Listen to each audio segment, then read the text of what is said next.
C'est donc le dossier du 11-12 et cette semaine avec Éric Aubin. Bienvenue Éric Aubin. Bien, merci beaucoup.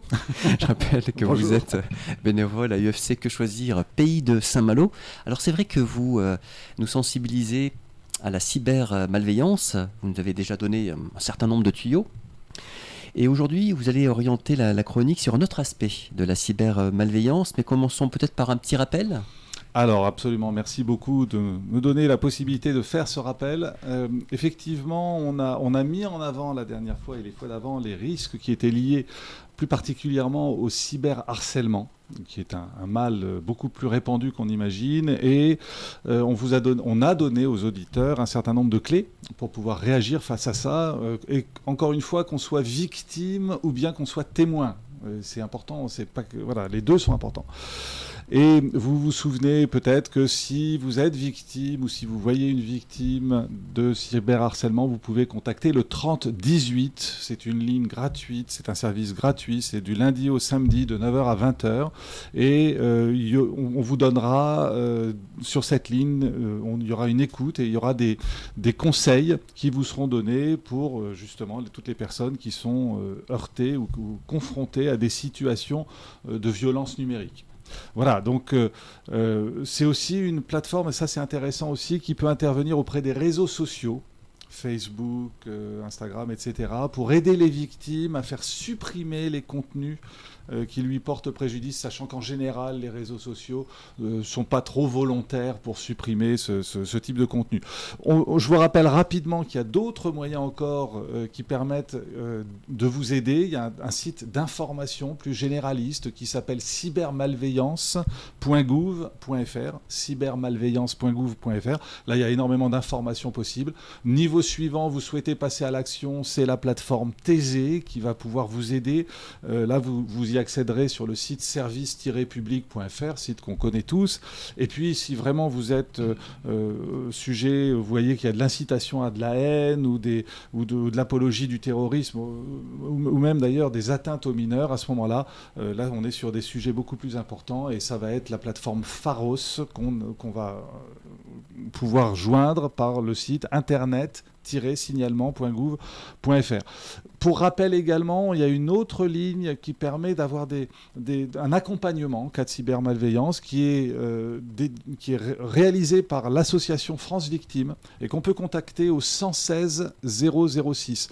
Là aussi, c'est service gratuit, c'est un appel gratuit et c'est un service qui est ouvert 7 jours sur 7 de 9h à 19h. Donc voilà. Il y a donc beaucoup de ressources qui sont mises à notre disposition de façon à ce que si on est heurté, si on est mal par rapport à une situation de cybermalveillance, on puisse se sentir soutenu et puis qu'on ait des moyens de recours. Donc voilà, sachant que il n'y a pas que les gens qui ont un ordinateur qui vont être sujets à la cybermalveillance. On a une tablette.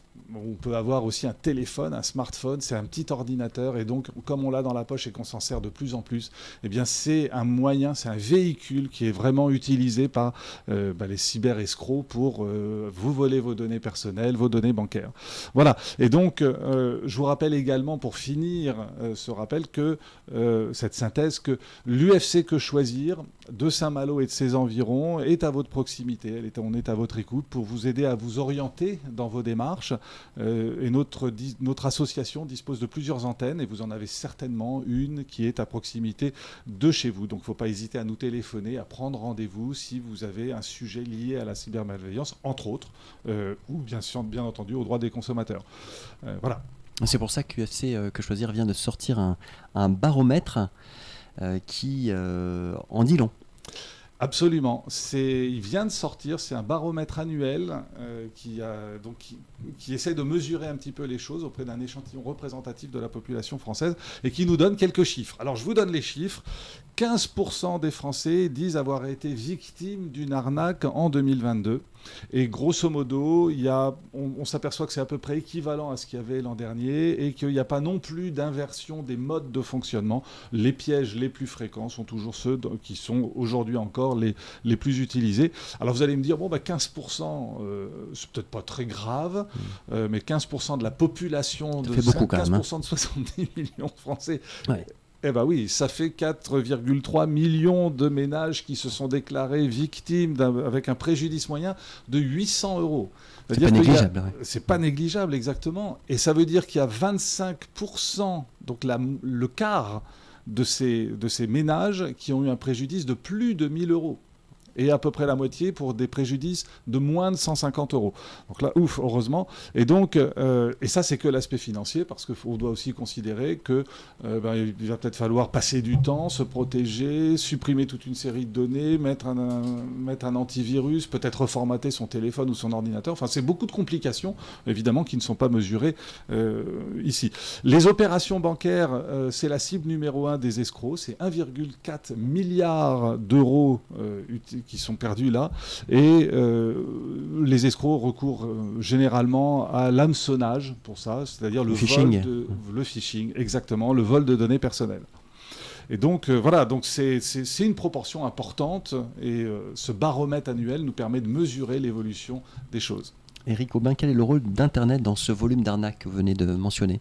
Alors, Internet, toujours très important, une place toujours très importante. 53% des victimes ont été renvoyées vers un site qui usurpe l'identité d'une enseigne, ou bien d'un organisme, ou bien qui a recours à un vendeur douteux, évidemment. Chose importante, les SMS frauduleux montent fortement en puissance. Ils arrivent à 10% aujourd'hui des appâts utilisés. Donc c'est important quand on sait que l'an dernier, c'était 2%. Les SMS. Maintenant, c'est 10%, c'est-à-dire qu'on est proche avec les SMS de ce qu'on a en proportion d'emails illicites, qui représentent 12%. Donc vraiment, et le SMS, il est où? Il est dans notre poche, hein. Il est avec le smartphone. Et en plus, comme c'est plus difficile d'identifier les sites frauduleux sur un message texto, eh bien, ce sera plus facile pour les cyberescrocs de nous avoir. Et quels sont les appâts les plus utilisés pour justement voler ces fameuses données personnelles, hein?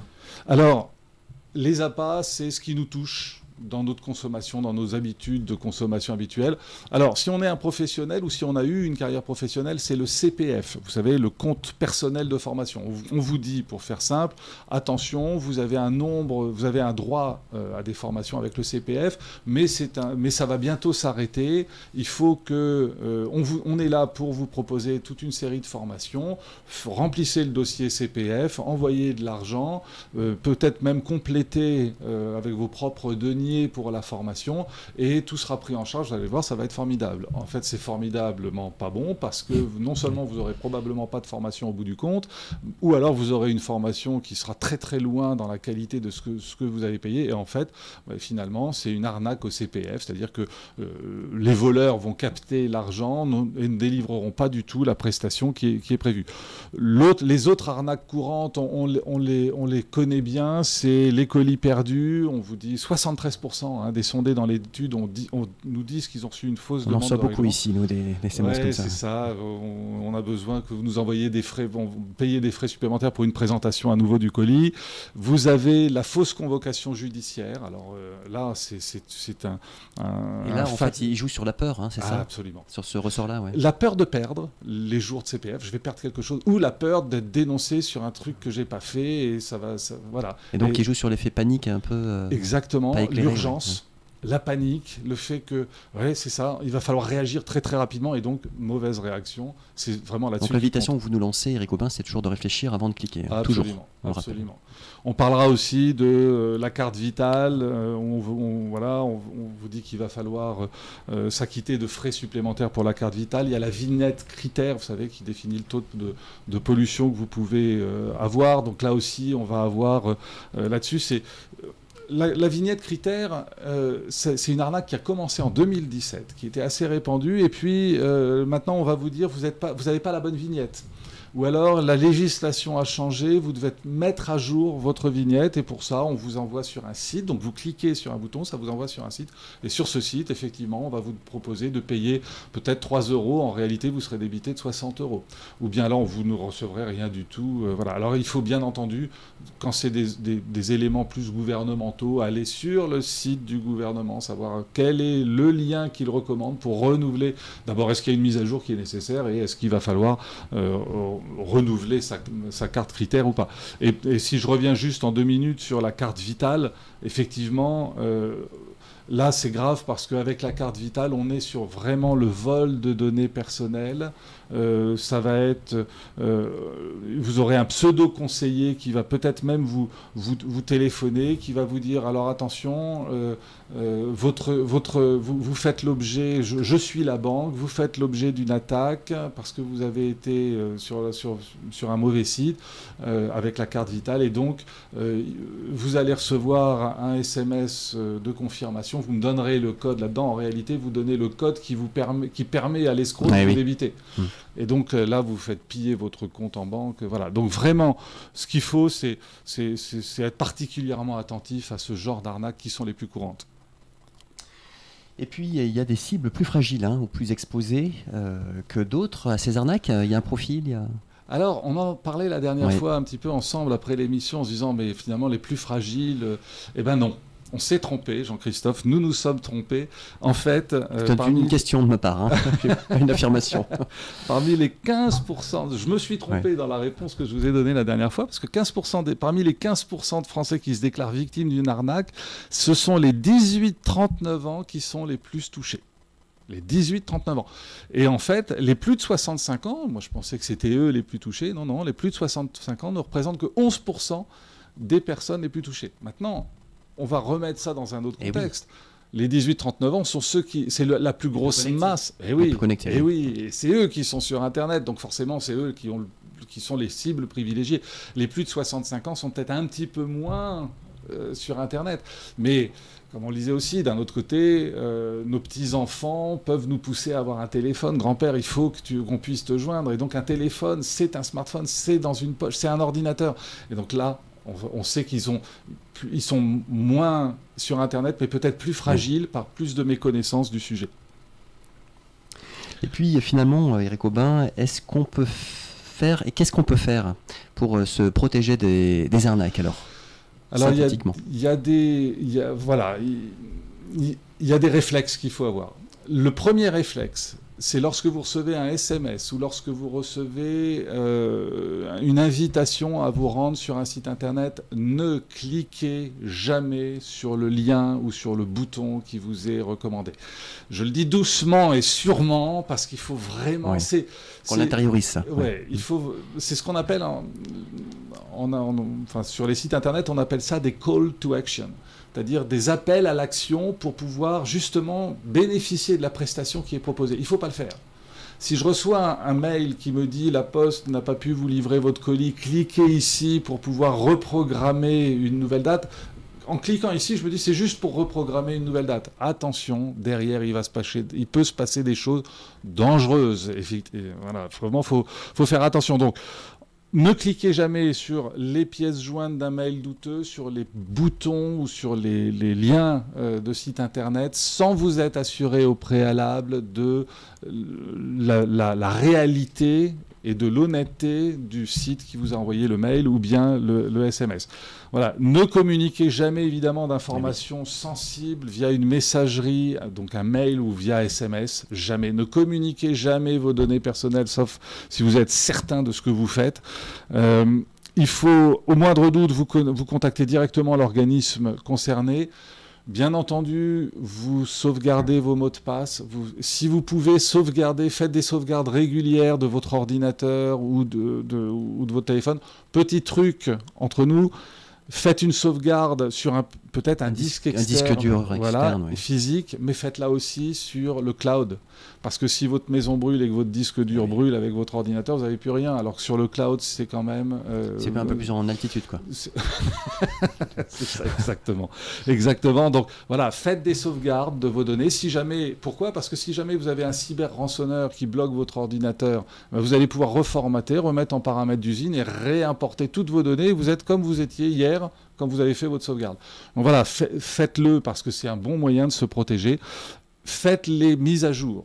Souvent, alors moi j'ai deux choses que j'entends souvent, on me dit « Ah oui, mais la mise à jour va retarder va ralentir mon ordinateur. En fait, pas du tout. La mise à jour, elle comble des failles de sécurité. Donc, il faut les faire. Et vous avez des mises à jour à faire sur vos navigateurs Internet, que ce soit Chrome, Safari ou autre. Vous avez des mises à jour sur votre système d'exploitation. Faites-les dès qu'elles apparaissent. Ne reportez pas ça. Faites ces mises à jour. Et puis... voilà, il faut les mots de passe, les sauvegardes, les mises à jour, tout ça, il faut s'en protéger, il faut faire attention à... C'est le minimum. Ne pas cliquer sur les liens, se protéger en ne communiquant pas les données et faire des mises à jour et des sauvegardes régulièrement. Et évidemment, avoir des mots de passe. Vous avez des logiciels qui protègent vos mots de passe. Parce qu'il faut ne pas mettre toujours le même mot de passe. 1, 2, 3, 4, 5, ABC, c'est les dates de naissance. Les dates de naissance, le prénom de la... Voilà, bon, non. Ça, il faut éviter. Il y a un kit d'ailleurs de sensibilisation qui existe Absolument. Sur le site cybermalveillance.gouv.fr, vous avez un kit qui permet de télécharger toute une série de données et qui vous recommande même les logiciels simples qui vont vous permettre de vous protéger. TeamViewer, il faut faire attention.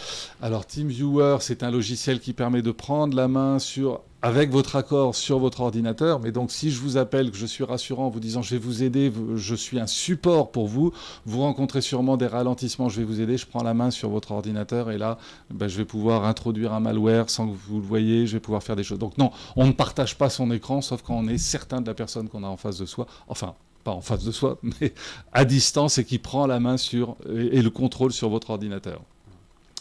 Puis l'identité du propriétaire, alors ça pour les sites internet alors, aussi. Pour les sites internet, oui, absolument. On est sur une notion un peu plus avancée, c'est-à-dire que j'ai un site internet, j'ai une possibilité d'aller sur le Whois, W-H-O-I-S. Vous tapez Whois sur internet, vous allez trouver qui est le fabricant, entre guillemets, de ce site internet, où est-ce qu'il est hébergé, vous allez avoir son nom, vous allez avoir son identité, son adresse, vous allez vérifier les mentions légales. Voilà, si les mentions légales, il y a juste le bouton en bas de page mention légale, cliquez dessus. Parce que si c'est 1 ou 2 paragraphes de mention légale, c'est probablement pas un site correct. Attention aux adresses à l'étranger également qui peuvent, qui vont pouvoir ralentir les procédures si jamais vous avez besoin de faire un recours. Et puis alors, pour ceux qui sont encore plus avancés, qui vraiment ont un gros doute sur le site internet, vous avez Google Images, qui vous permet de saisir une image et de voir si elle est présente dans d'autres sites. Voilà, si j'ai qui sommes-nous sur un site internet, et si l'entreprise monte son PDG et que ce PDG, je le retrouve déjà en faisant Google Images dans 5 ou 6 autres sites, ok, je sais que c'est un fake, c'est pas réel et c'est sans doute une arnaque. Et les RIB, faire attention aussi. Et les RIB, absolument. Je communique pas mes coordonnées bancaires, sauf quand je suis certain de savoir à qui je les adresse. Donc c'est vrai que ça paraît simple, mais parfois exactement comme vous le disiez, Jean-Christophe, quand on est pris par la panique, quand on doit aller vite, quand on se dit oh là là, mais si je le fais pas tout de suite. Ils savent mettre la pression, hein. Exactement. Les brouteurs notamment, ceux qui usurpent les comptes Facebook ou. C'est ça.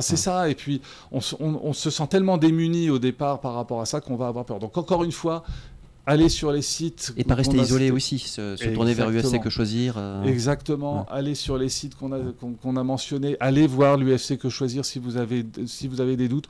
On est vraiment là pour vous orienter et voilà, et puis pour vous donner les bons réflexes, parce que ça ne va aller qu'en augmentant. C'est logique en même temps. Oui, absolument. Merci beaucoup à vous, Éric Aubin, pour... tous ces éléments hyper essentiels quand on se connecte, et effectivement on est de plus en plus nombreux, donc gardez toujours ça à l'esprit. Merci, Merci se retrouve si vous le voulez bien la semaine prochaine. La semaine prochaine. Ça au revoir. Marche. Merci, au revoir.